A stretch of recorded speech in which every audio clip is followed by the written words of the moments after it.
Pak. Boleh Pak, boleh Pak. Backlight kasih Pak. Biar view-nya bagus. Backgroundnya 1000 rasa.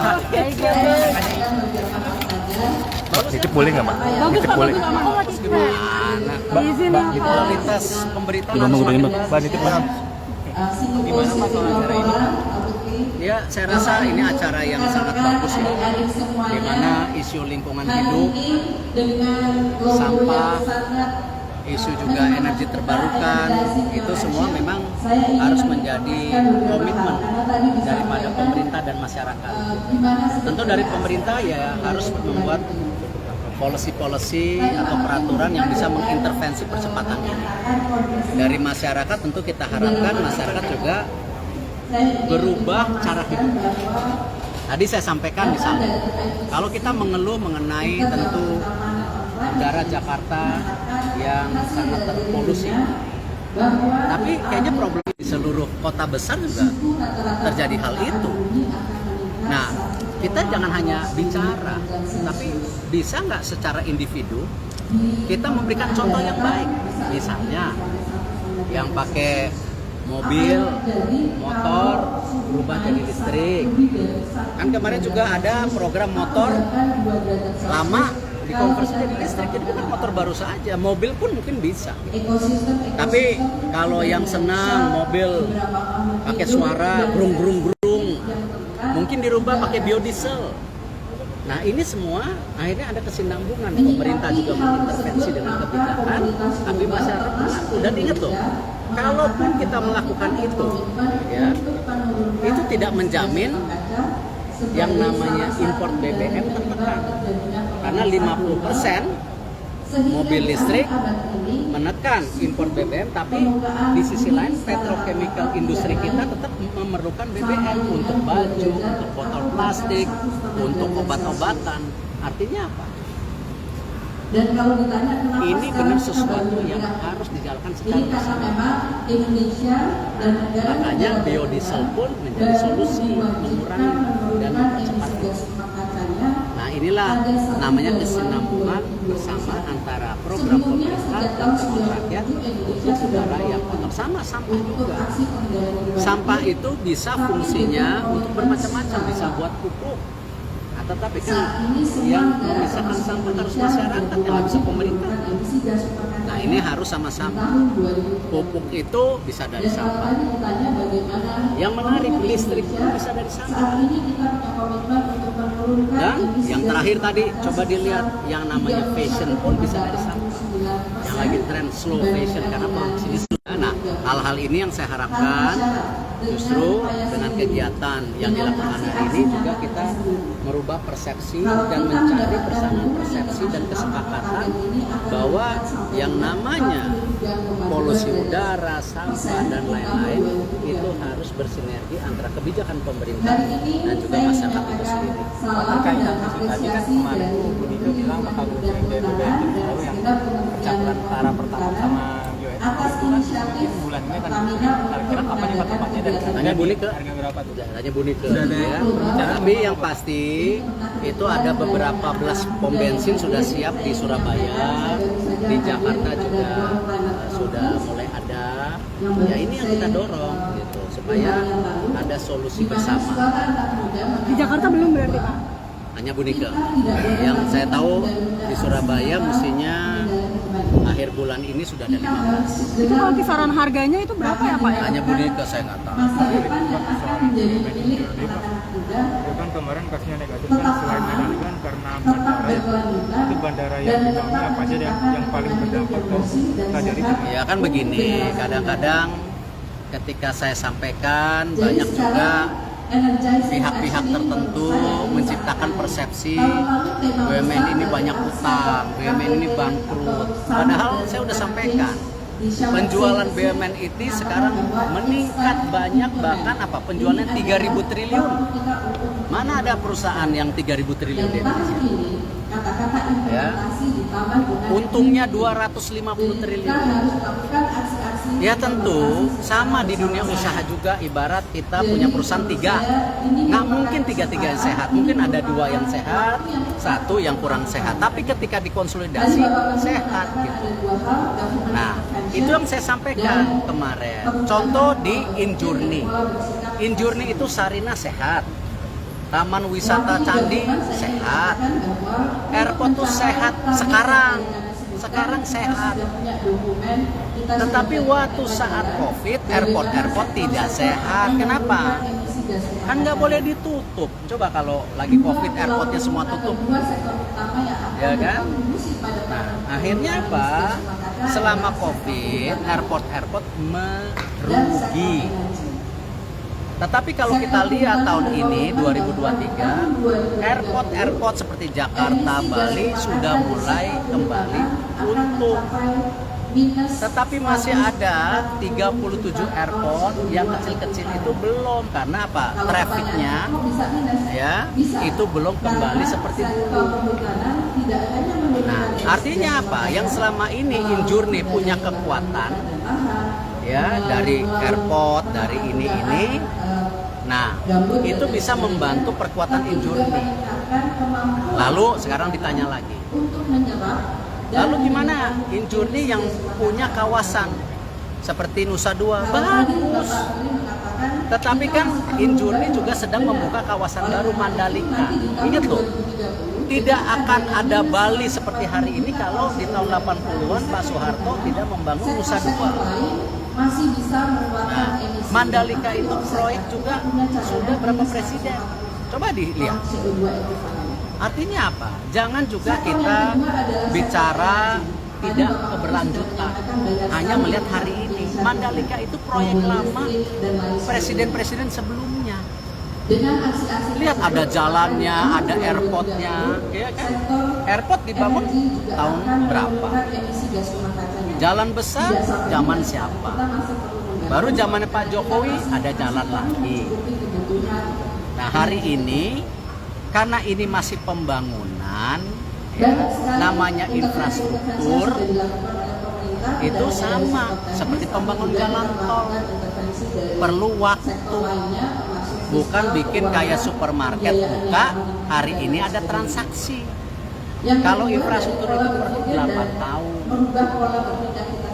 Ini yang kadang-kadang dimispersepsikan, oh BUMN utang, Mandalika pemborosan.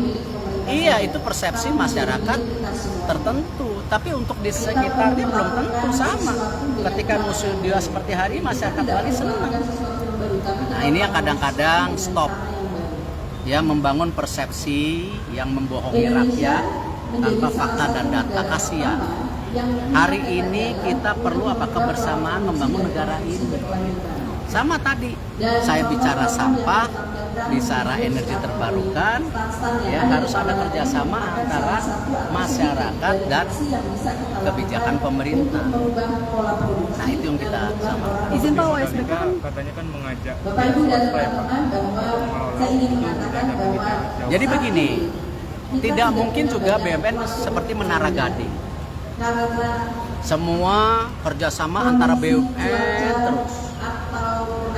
Ya, ingat waktu pertama saya masuk, ya, suplai seragam BUMN, catering BUMN. Makanya saya bongkar dengan adanya padi UMKM. Pengadaan BUMN di bawah berapa ratus juta harus UMKM. Udah ada. Makanya sekarang ada pemerintah juga e-government. Ya, e-katalog, e-katalog, sudah ada e-katalog. Nah, itu yang kita dorong. Nah, sama. Kalau sekarang semuanya BUMN, di mana peran swasta, di mana peran UMKM? Emang negara ini negara BUMN? Kan enggak. Gitu. Negara ini ekonominya harus dibangun dari apa? Nomor 1 UMKM. Yang merupakan 97% lapangan pekerjaan dari UMKM. UMKM harus terdepan. Nah, baru kita bicara apa? BUMN dan private sector. Nah, aset-aset BUMN yang ada, ngapain mangkrak?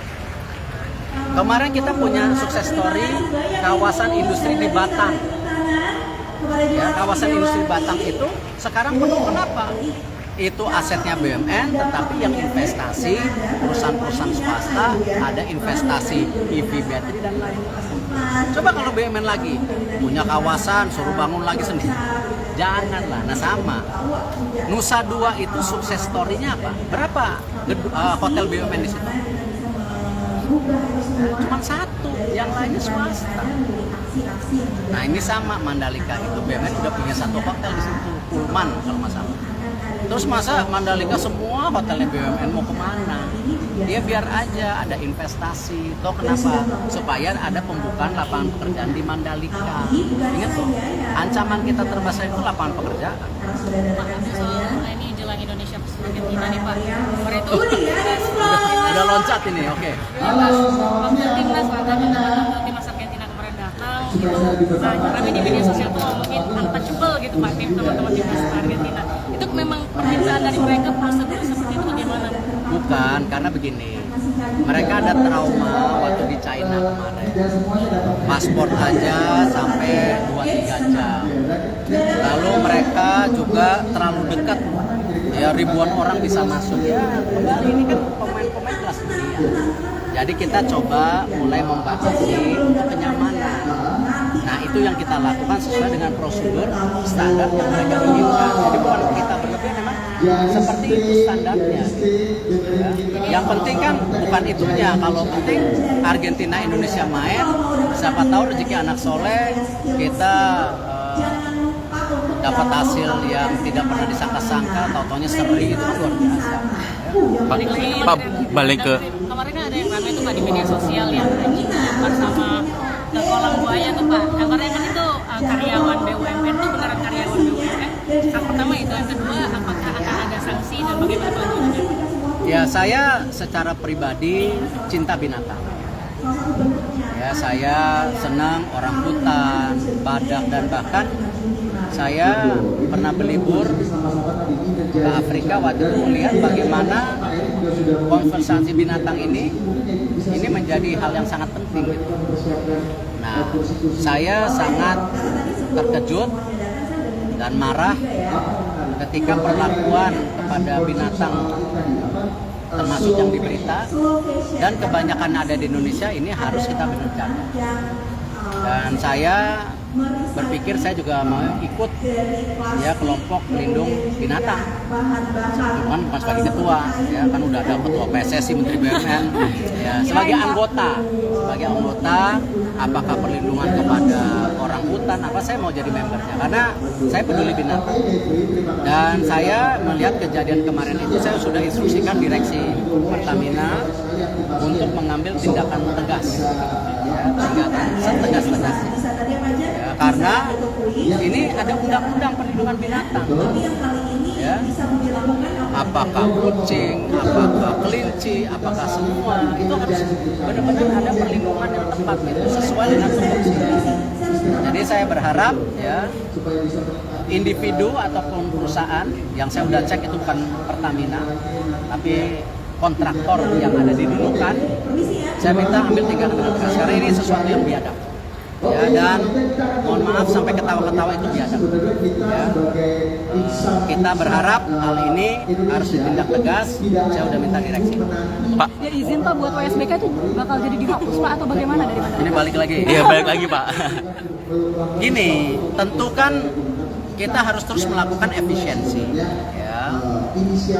Bahwa waktu itu kita bidding MotoGP. Tetapi di situ ada rangkaian tes event WSBK.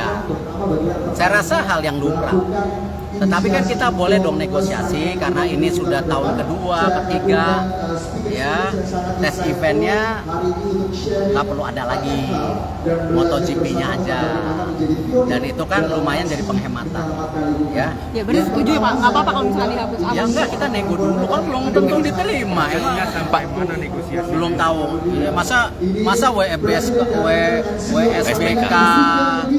semua pun sampai Menteri BUMN yang negosiasi kan itu ada direksinya. Ingat loh, BUMN itu ada direksinya. Jangan ada isu tertentu langsung ke menterinya. Tetapi udah pasti ya hal-hal yang kurang baik saya akan tindak tegas korupsi, pelanggaran hukum seperti tadi yang binatang, ataupun tentu mengefisiensikan operasional. Ya, karena kita mau memberikan kontribusi kepada pemerintah tahun depan ini sama 80,2 triliun lagi. Makasih. Pak, soal laporan keuangan Wika, Pak. Pak, terakhir boleh nggak Pak laporan keuangan, Pak? Pak, laporan keuangan. Pak, laporan keuangan Wika prosesnya sampai mana, Pak? Pak, laporan keuangan. Kita udah kasih ke Kayoli dan itu Oke, juga. Pak, laporan keuangan Wika terakhir sampai mana, Pak? Keuangan laporan Wika Gimana? udah sampai mana, Pak? Cari waktu ya, Pak, berarti, Pak. Tapi Iya, Pak. Ya. Hah? Diskusi KRL. David yang investasi itu, ya Muhammad David yang PT RFB, Finansindo, yang mau ngajak bapak kerja sama bisnis. Oke, baik. Mari. Pak, berarti kalau Wika itu sampai kapan, Pak? Nanti dicari waktu. Imbal Cari waktunya, KRL Pak. jadi diskusi lagi nggak, Pak? Cari waktu.